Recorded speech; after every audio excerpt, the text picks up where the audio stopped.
Hi, I'm Ed Kelley, editor of The Oklahoman. At first glance, Oklahoma fared only so-so in the big energy bill that President Bush signed yesterday. I use the term at first glance because the end results of these enormous pieces of legislation generally aren't known for years. In some cases, long after the lawmakers who pushed it through in the first place are long gone from the scene. Still, we do know two things as they pertain to our state. First, the bill did virtually nothing to encourage further exploration of oil and natural gas. Think this world is going to run on alternative fuels anytime in our lifetime? There's plenty of natural gas and a fair amount of oil still to be recovered to help power this country for years to come. But extraction of fossil fuels is a costly, risky business. Apparently that's lost in the Democratic Congress of Pelosi and Reid. But the good news, if you can call it that, is that more taxes on oil and gas firms were left out of the final bill at the insistence of President Bush.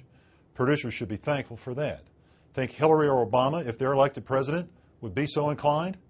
I don't think so. The second piece of the energy bill most critical to Oklahoma is the massive increase in biofuels. This includes much maligned corn-based ethanol, which increasingly appears to be a boondoggle of colossal proportions. But the bill also will require a huge boost of biofuels using feedstocks, of which Oklahoma hopes to be a player. Last spring, the Oklahoma legislature wisely appropriated $10 million for a state-based bioenergy center. Supporters say they need another $30 million to really make an impact, but the $10 million this year is a hopeful start. David Fleischaker, the state's energy secretary, is leading a push to use switchgrass and other potential sources of fuel that could grow in Oklahoma without the negative consequences of corn-based ethanol.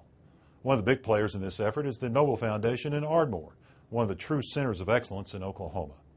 Steel production from these types of biofuels is years away, which means this state, nation, and world will be running on fossil fuels for a long time to come.